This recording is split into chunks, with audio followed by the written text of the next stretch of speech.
David Carson stood in his bedroom doorway watching the two people. One of them was his wife Tori. It took him 30 seconds to figure out the other was Joe Benetti. David didn't stay after ascertaining the identity of his wife's friend. He didn't feel any anger or any other negative emotion. He took a photo and then turned around, walked downstairs and poured a triple shot of Jack Daniels into his favorite glass. He'd make certain to get this glass in the divorce. It was irreplaceable.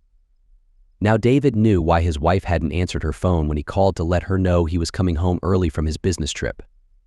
David saw her phone on the table in the living room. A pile of clothes surrounded the table. What a terrible coincidence, coming home early and finding your wife in an uncomfortable situation with another man. The frustrating part was she was spending time with that jerk Benetti. Joe is the younger brother of one of the local highly respected men, and even though the mob would never let Joe in the inner or even outer circle, he still carried some power because of his brother, and Joe made certain everyone knew it. David drank his whiskey while looking through the fridge for something to eat. It had been a busy day, and his last meal was a carton of yogurt at the breakfast bar in the Marriott Fairfield this morning. He found the doggy bag of chicken. Joe and Tori must have had dinner at the Hunter's Lounge before coming back for their dessert. Any uninitiated outsider might wonder why David was so unaffected by his wife's actions, but the simple fact was David knew Tori was unfaithful when he married her 3 years ago. Another fact, David was tired of all the drama surrounding his marriage to Tori. The woman could get worked up over the smallest thing, and David recently considered just divorcing her. At least now he had a decent excuse and could walk out with a clear conscience and maybe most of his assets. David finished the cold chicken and a second triple whiskey and was just about ready to leave when Tori walked into the kitchen and started to shout. "David, what the heck? What are you doing here? Live here." Just then Joe came rushing into the room and had the lamp from David's nightstand in his hand. He caught sight of David and came to a quick stop. "Dave, what the heck you doing here? Live here." Joe always had the capacity of a third grader and obviously took David's calm response as fear. "Well, cuck, get the heck out of here before I beat you up. Your old lady and I have some unfinished business." Joe waved the lamp above his head as he shouted his warning. David decided he just about had enough. Sitting on the kitchen counter was the expensive knife set his aunt and uncle gave the couple for their wedding present. With the whiskey clouding his reasoning, David contemplated his options. Having never done anything like this, he chose the long carving knife, last used when they hosted his in-laws for Thanksgiving. None of the 3 occupants of the room realized what took place until after it happened. David shoved the knife into Joe's stomach and up into his diaphragm. The terror in Joe's eyes was surreal. David looked into those eyes. He had never killed a man before. Heck, his last fist fight was in grade school. As David looked into those eyes, he wondered, what was Joe thinking? Was Joe aware he would die in a matter of minutes?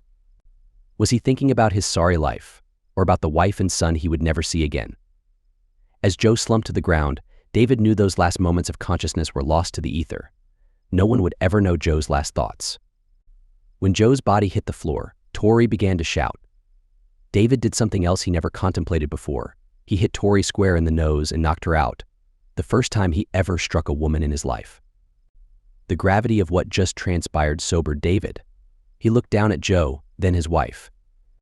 David knew he just signed his own death warrant.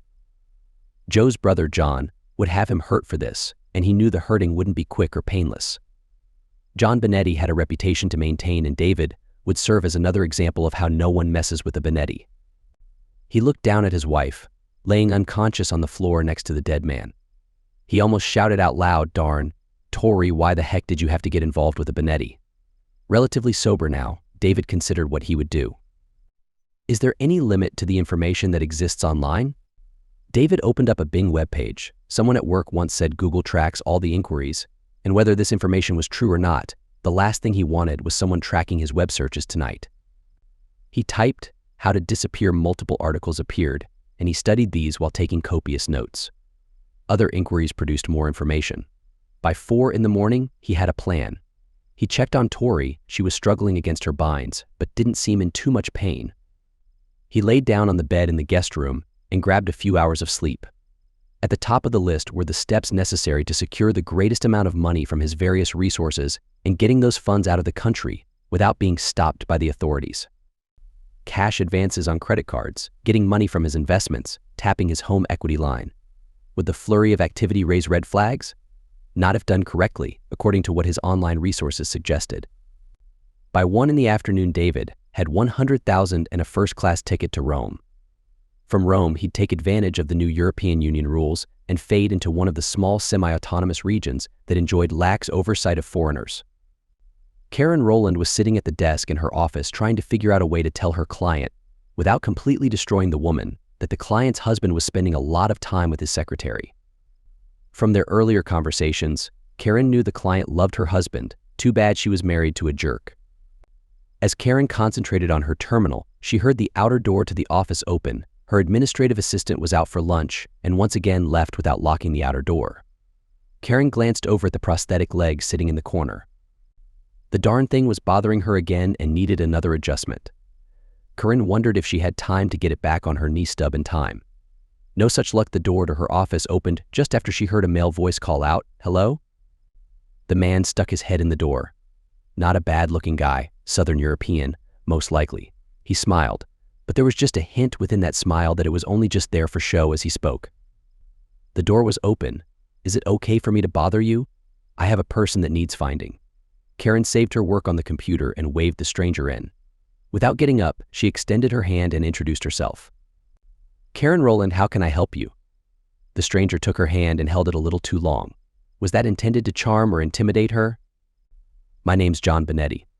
My sister, Tori Carson, is trying to find her wayward husband. He pretty much drained their accounts and left the country. We know he took a flight to Rome last year. She thinks he should know she had his baby.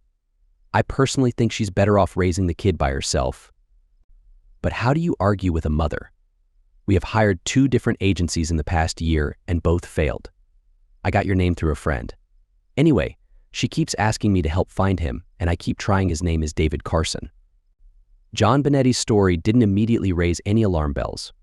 She told him about the difficulties tracing someone in Europe, but that it wasn't impossible. She had the contacts and resources to make it happen. She also discussed the fees and estimated the costs. Benetti never flinched at any of this. "Can I meet with your sister?" "Sure, I can have her here today or tomorrow. What time?" "If you can come by tomorrow morning at 9 with Mrs. Carson, I'll have the contracts ready for your signature. She'll need to answer a few questions for background." Benetti left. Funny, he must have seen her leg in the corner, but didn't react in any way. Karen didn't give the matter much more thought and returned to the report for her client. At 9 the next morning, John Benetti returned to the private detective's office with Mrs. Tori Carson. Karen noticed 2 things right off the bat. Mrs. Carson had once been punched in the nose hard enough to break it, and Mrs. Carson looked scared. Maybe a battered wife? Why did these women always want the abusive husband to return? Couldn't they understand how much better off they'd be without worrying about getting hit? Karen asked questions. Has your husband been to Europe before? Where and when? Did any particular city or region appeal to him? Does he know any foreign languages? On and on, Mrs. Carson did a fair job of answering these and more. But, as the 3 of them talked, Karen reevaluated her initial suspicions. Mrs. Carson wasn't afraid of her husband, she was afraid of her brother John Benetti. Karen gave serious consideration to refusing the assignment, but Karen needed the money and against her better judgment gave Mrs. Carson a contract to sign. Karen's husband, Bill, was in the hospital fighting for his life. How does a 35-year man who has never been sick in his life develop cancer? Although Bill had decent insurance and his company was paying half wages during his fight for life, the Rowland family was hurting financially. Karen needed this assignment to keep the bills paid. The contract was signed and John Benetti wrote out a check for the deposit. Karen wanted to check up on Benetti and Carson, but she'd have to do it without the usual assistance. Her contacts at the NYPD had all dried up. A few officers were recently fired for unauthorized inquiries on the various criminal databases. The officers lost their jobs and most of their pensions. Every detective agency in the city was now howling without the means to get this kind of inside information, and a whole host of police officers lost a nice supplement to their pay. The city only caught and fired a handful of officers providing this service, but everyone got the message. Karen would have to wait until Hank returned this weekend from overseas before she could get any deep background. Hank was retired from a well-known intelligence agency and currently worked for a private intelligence contractor. Hank's offshore contacts would be helpful in finding Mr. Carson if David Carson hadn't already sneaked back into the country. Karen started her own background inquiries immediately: social media, newspaper articles, etc. By the time Hank returned on Friday, Karen's own research provided enough information for her to be concerned. David Carson was wanted in connection with the murder of a Joseph Benetti. Joseph Benetti's obituary didn't mention a sister named Tori Carson, but did name John as a brother. John Benetti was once indicted in the 90s on racketeering charges, but never convicted. The newspaper article covering the court case stated Benetti was rumored to be a member of the Gambino crime family. Still, it sounded as if this David Carson was a criminal, even if he hadn't been convicted of the crime, and Karen needed the money. David Carson woke up as the sun came streaming in the southeast window. The sunshine wasn't the only thing coming through. The sound of a few dozen diesel engines made their way to his ears as the fishing boats left the harbor. David ended up in this sleepy fishing village within 2 weeks of landing in Rome on that fateful day last year. His cost of living was minimal. He was supplementing his income with odd jobs around the village, including the fact he was one of the few people in town that understood Windows. A number of businesses in town and around the province needed computer support, and David provided it for cash or in trade. Since no one ever asked to see his passport, David passed himself off as a Canadian from Ontario and changed his name to John Davis. Call me Davis. Close enough to David that he always answered to it, even when drunk. After 6 months of self-imposed celibacy, watching his wife leave their relationship had thrown his self-esteem into a tailspin. David, now Davis, was approached by the cute blonde one night in a bar where most of the foreigners hung out. Lisa Walker was an Australian touring Europe after graduating from the University of Sydney, where she majored in physiology and spent 4 years on the varsity volleyball team. Her first year after graduation was spent trying to win a spot on Australia's Olympic beach volleyball squad. Having failed that, Lisa eventually ended up in Catalonia via Ibiza. Lisa noticed the quiet, good-looking man on 2 previous occasions and decided this was the night she would introduce herself. Within 10 minutes, Lisa knew his name was John Davis. He was a Canadian, and she knew she would be spending time with him before the night was out. She did, and it was amazing. What Lisa didn't know was this Davis had spent the past couple months of celibacy reading romantic novels. Trying to figure out what went wrong with his last romantic relationship, why did Tori feel the need to step outside their marriage? Whatever the reason, the next woman was guaranteed to have an amazing experience. And Lisa became the lucky recipient of all Davis's effort. Never in her life had she felt so special. It was so good she wanted to spend more time with Davis.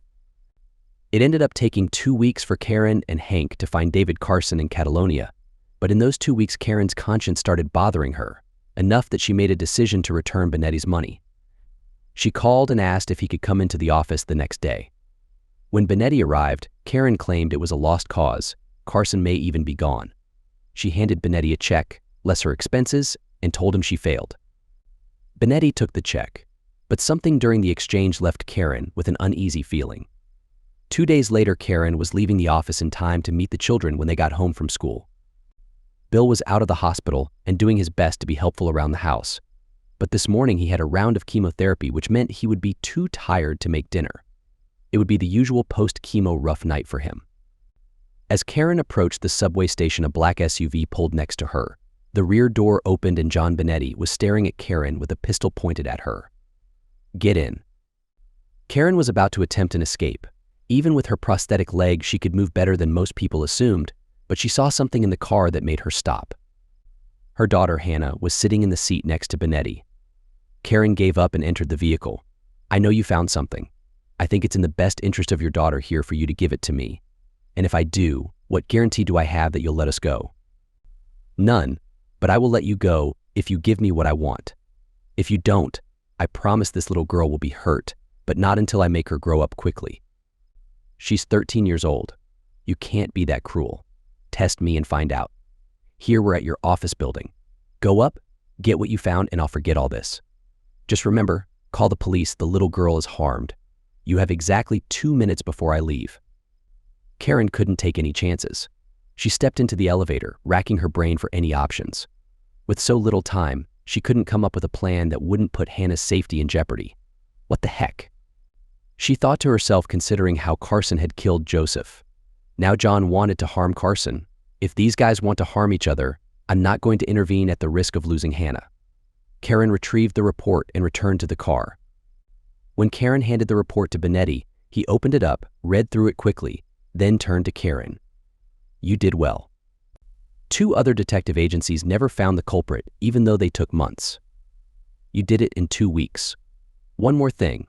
If anyone warns Carson that we know where he is, Hannah is put in danger again. No warnings. She just disappears one day. Do we understand each other? Karen answered by nodding while taking Hannah's hand and getting out of the car. John Benetti had just made a big mistake. A little history: 14 years before this incident, Karen Rowland was Karen Baker and working for the New York Police Department in the Intelligence Division. Karen interacted with agents from other intelligence services, including a man we'll call Hank. There was a connection between the two, not only a deep respect for each other's abilities for the job, both mental and physical, but over the course of 5 months working together, a fondness developed. This fondness resulted in a close relationship that lasted a few months until they both realized the difficulties in continuing the relationship. Both knew it was temporary. Hank would leave soon for the Middle East, and the relationship never grew into more than friendship and strong chemistry. There was one more matter that needed to be resolved. Karen unexpectedly became pregnant.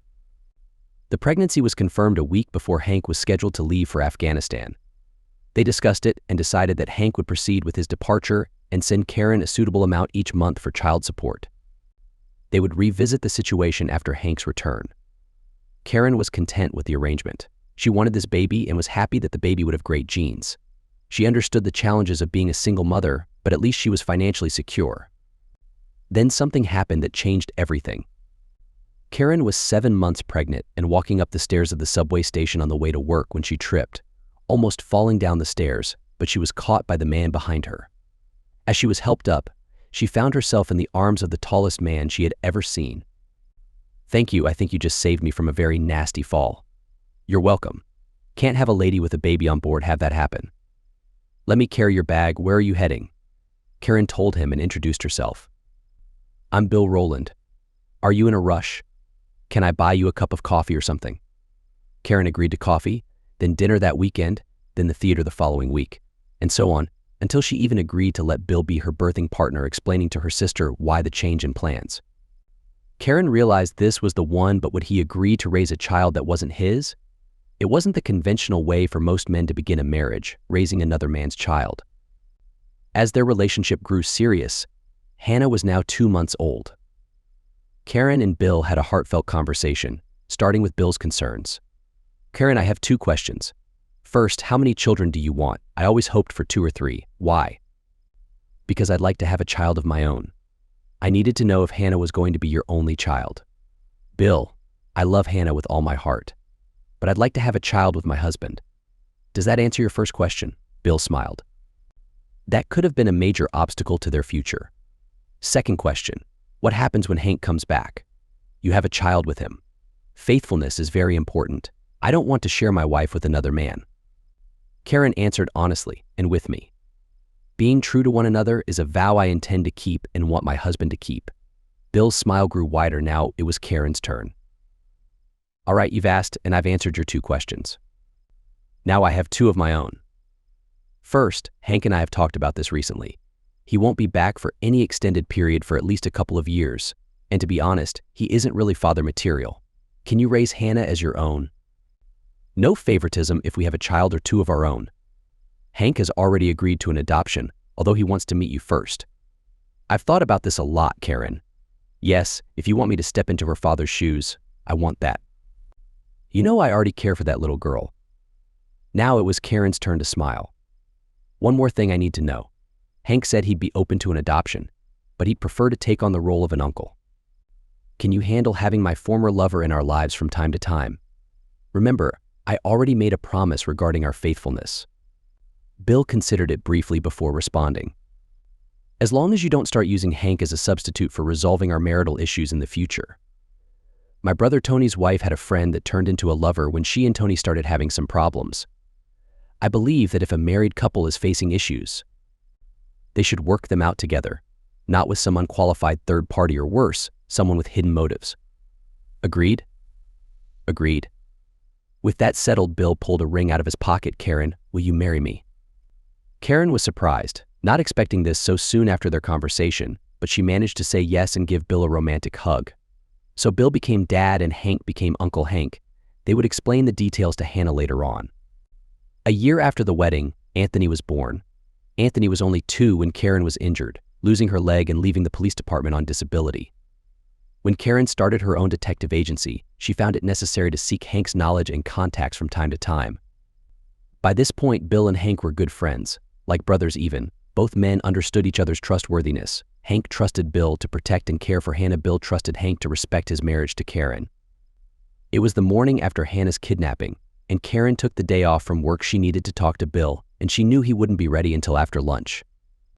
Bill knew something was amiss and waited for Karen to open up. He also knew she was waiting for him to appear strong before beginning any conversation. They finished a pleasant lunch, and Bill did his best to appear prepared. He assumed it was another discussion about their finances. "All right, Karen, what do we need to talk about?" Karen started to smile. My goodness, she thought to herself as she looked at him. Knowing he was still recovering emotionally from the treatments for his illness, this man understands me so well. How did I get so lucky? Please, God, don't take him away from us. Please let him beat this disease. Karen decided to give Bill the brief version. "Bill, I made a mistake. Without knowing all the details, I took a job from a man who's connected to some dangerous people. His name is John Benetti. He asked me to locate a man hiding in Europe.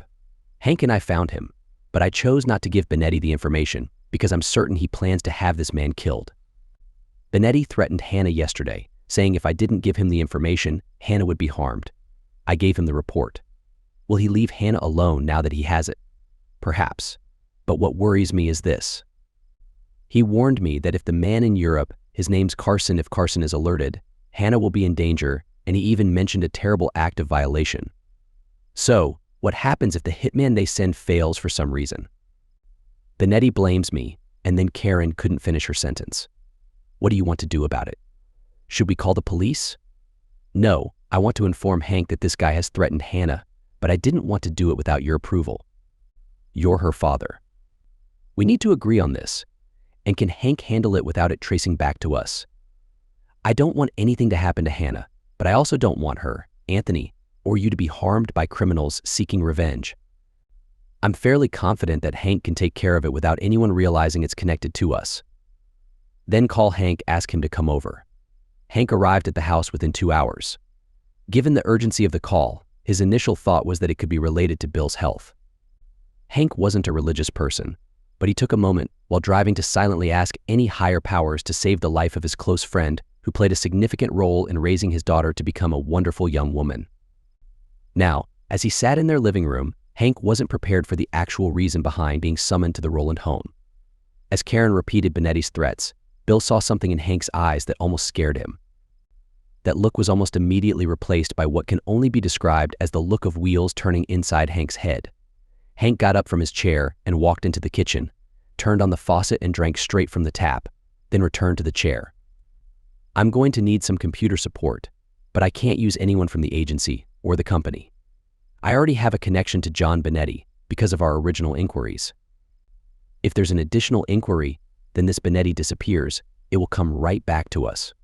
Even if we escape any official scrutiny, you never know where the mob is tied in. Remember that kid we helped a few years ago? He could send viruses and take over a computer? We don't need anything that dramatic, but we do need his expertise, and he's not linked to us. What was that kid's name? Jeffrey something. You're talking about Jeffrey Parker, the kid from Philly. I know how to get a hold of him, unless his contact information has changed. Hank replied, I'll call him from a phone that can't be traced to any of us and set up a meeting. From now on, none of you have anything to do with this. Karen, give me Parker's number, and I'll take it from here. 2 days later, Hank was sitting in a small Philadelphia restaurant after the lunch rush hour. There were only 2 wait staff and 1 other table occupied, far enough from his table with little chance of being overheard. Hank watched Jeffrey Parker walk in the restaurant, look around, then head over to the table. Hank stood to greet the big man. Hello, Jeff. Thanks for meeting with me. Jeff laughed. How could I refuse? You and Karen helped save my marriage. Saved. I take it you two worked it out then. Better than I could have hoped. Emma had our first child last year. A son, Paul. Yay, things couldn't be better. How's Karen?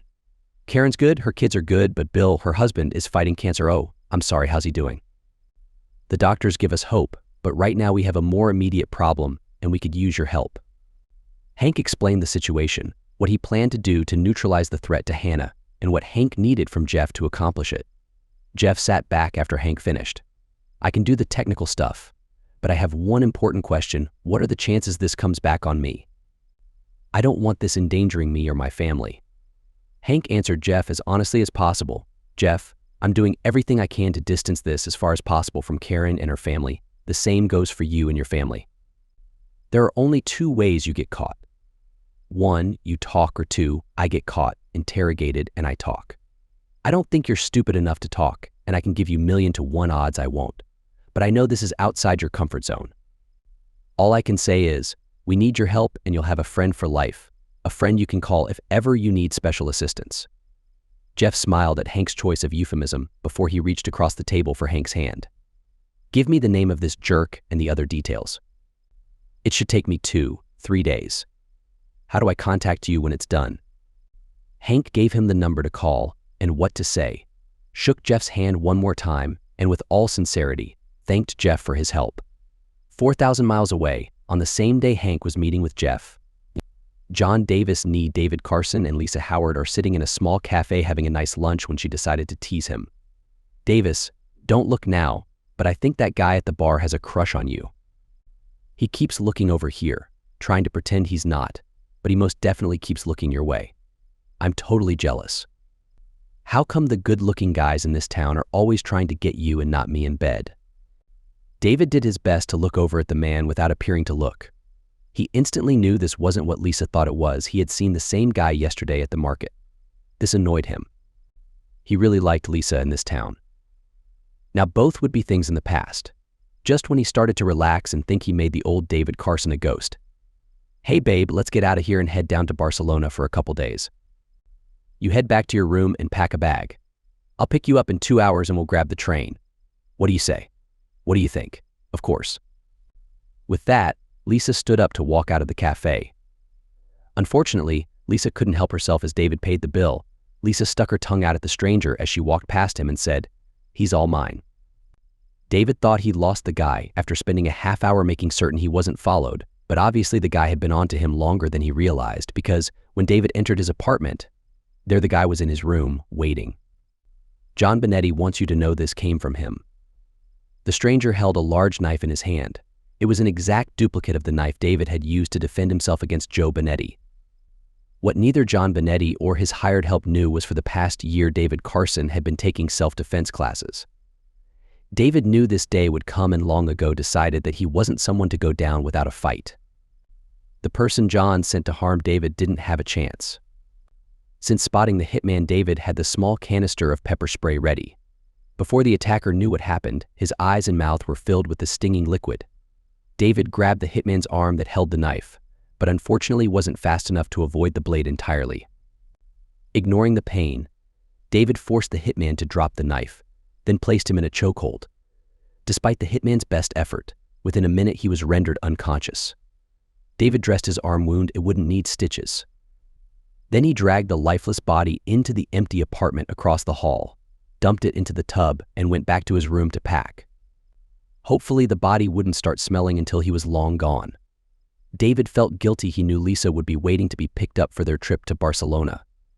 Instead, David grabbed the bag of clothes with some personal items and walked to the bus station. He needed to pick up his stash of cash in Rome before disappearing again. Latin America held possibilities. John Benetti was growing impatient. Sal had called from Spain yesterday and said he found Carson. Sal would track Carson for a couple days to make certain nothing went wrong, but felt confident it wouldn't take more than 4 days tops. John knew better than to rush Sal, but it was difficult to refrain from telling Sal how to do his job. Needing to blow off some steam, John decided to visit a place in the Bronx that had a questionable reputation. They had a fine assortment of young girls there, and John's interest in young girls was piqued since encountering that Pi's young daughter. He almost wished that P.I. had tried to harm him, just to have an excuse to approach that girl. John was thinking about the girl. What was her name? Hannah.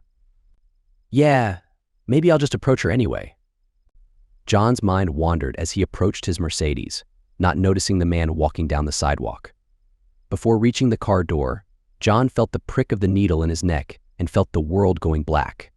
It took John 4 hours to wake up. By then he was hanging from a rope tied to his hands. The rope went up to a set of pulleys and down to a cleat where it was tied down. John looked at the stranger in front of him, wondering who it was, not anyone he could remember meeting before. His nose picked up the strange scent, and he looked down at the large tub he was suspended above. The stranger smiled. "Hello, John. No, you don't know me. I'm Hannah's biological father. I understand you've been threatening my little girl. No, don't shake your head. Too late now. Karen told me you were going to harm Hannah in some way. That's going to be tough. You may not have the ability to harm her in another half hour or less. You may not have much else either. I'm not typically a cruel person. I can honestly say I've never harmed a man before. But there's always a first time, I guess. The tub under you is filled with a strong cleaning solution. I see from your eyes you've heard of it. Some people use it to get rid of messes. Is that why they never found Jimmy Hoffa? I understand the messes are usually gone before they're cleaned. Too bad I'm not in such a kind, forgiving mood." Hank released the rope from the cleat and lowered Benetti a few inches, his toes just above the tub now. John Benetti was frantically shaking his head. "How long do you think it would take for you to harm my little girl? 5 minutes? 10 minutes? How long would you make her suffer before you finally killed her and released her from the suffering? I know you can't answer me, but let's just say a half hour, just for the sake of argument." Hank looked at his watch. "It's 3:30. Let's wait until 4, then decide what's next." Hank sat and read a book. John started to swing his legs, trying to move his body away from the tub. "Stop that or I'll lower you in right now," Hank shouted. John stopped at the threat he was still hoping the man was bluffing. Hank went back to reading his book. At 4, Hank looked up from his book. "Well, John, have you learned your lesson? Do you promise to leave Hannah and her family alone?" John couldn't believe his ears. He nodded violently, trying to silently assure the stranger he would agree to his demands. But in the back of his head, he was already contemplating the havoc he would cause for this person, Karen, her family, and especially on little Hannah. "You probably think I'm letting you go because I'm afraid of your mob acquaintances. But that's not the reason. I know about your hidden money, and I'm certain they do too. But they would be asking themselves if you disappear, did we know about all of his money? Doesn't matter if there were other accounts or not, you can't prove a negative. So if I wanted you to disappear, and I wanted the mob to think you betrayed them, I would leave a few clues here and there, just like breadcrumbs, just enough to cause everyone to look the wrong way and follow the wrong trails. Make everyone think you took off on your own. Anyway, that's what I'd do if I was going to harm you.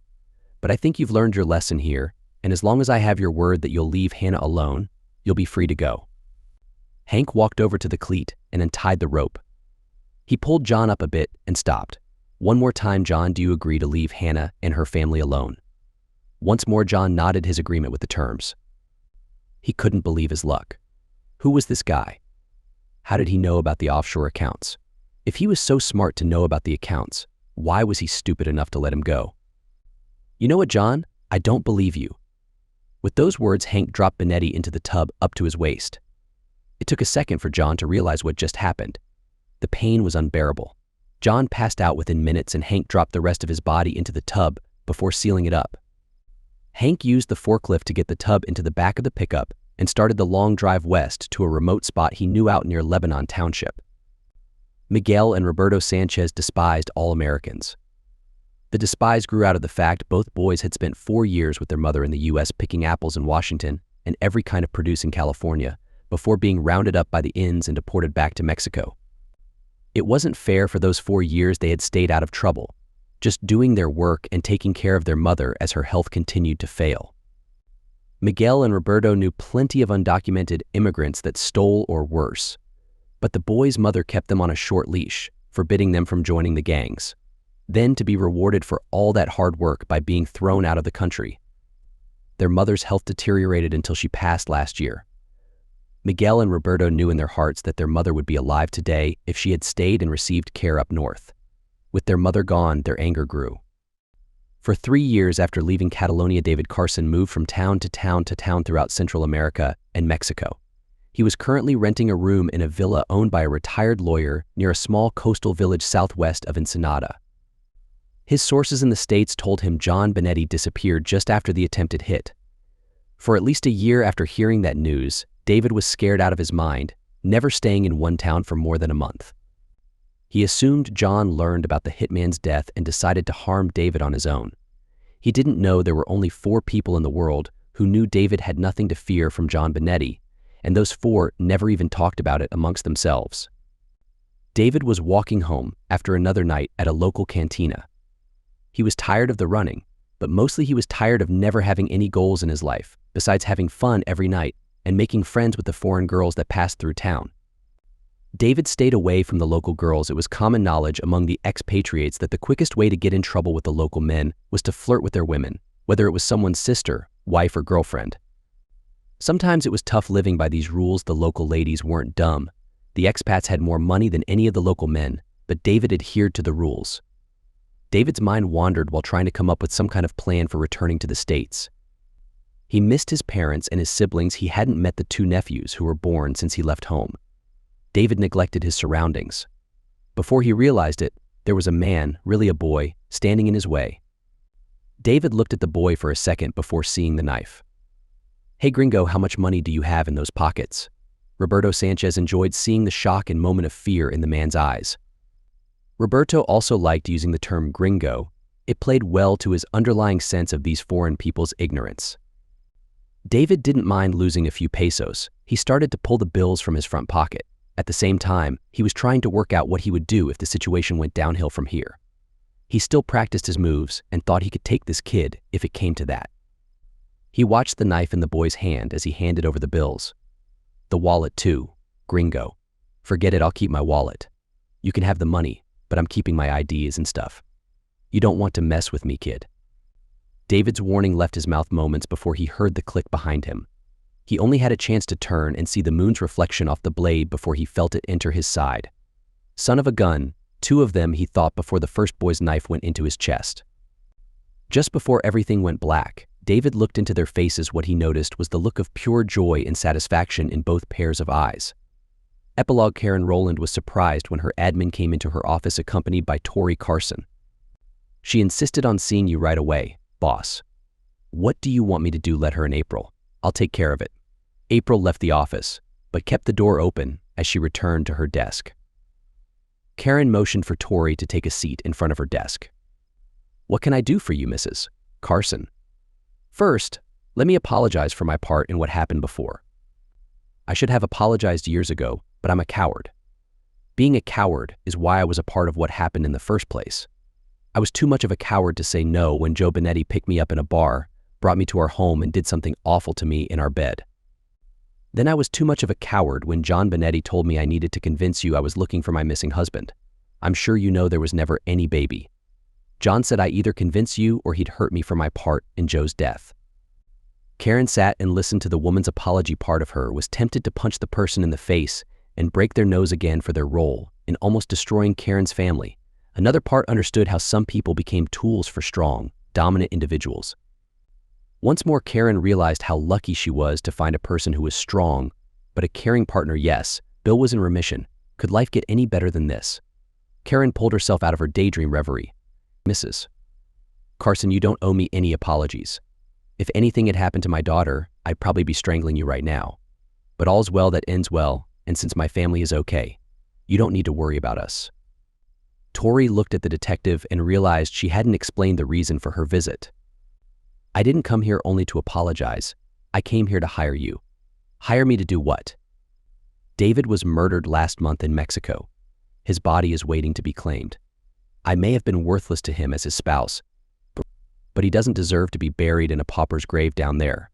He should be buried here in New York. Someone has to go down to Mexico to arrange for his body to be brought back here and laid to rest. One more thing, David left here with thousands of dollars. My aunt told me there's a possibility he might have money in a bank down there. I want you to find it. When David left the country 5 years ago, he took almost everything we owned. I won't try to justify my mistake, but at the same time, a good portion of that money was mine. What will you charge me to recover what's left?" The transparency of this cold person made Karen's stomach sick. "I think you're talking to the wrong person.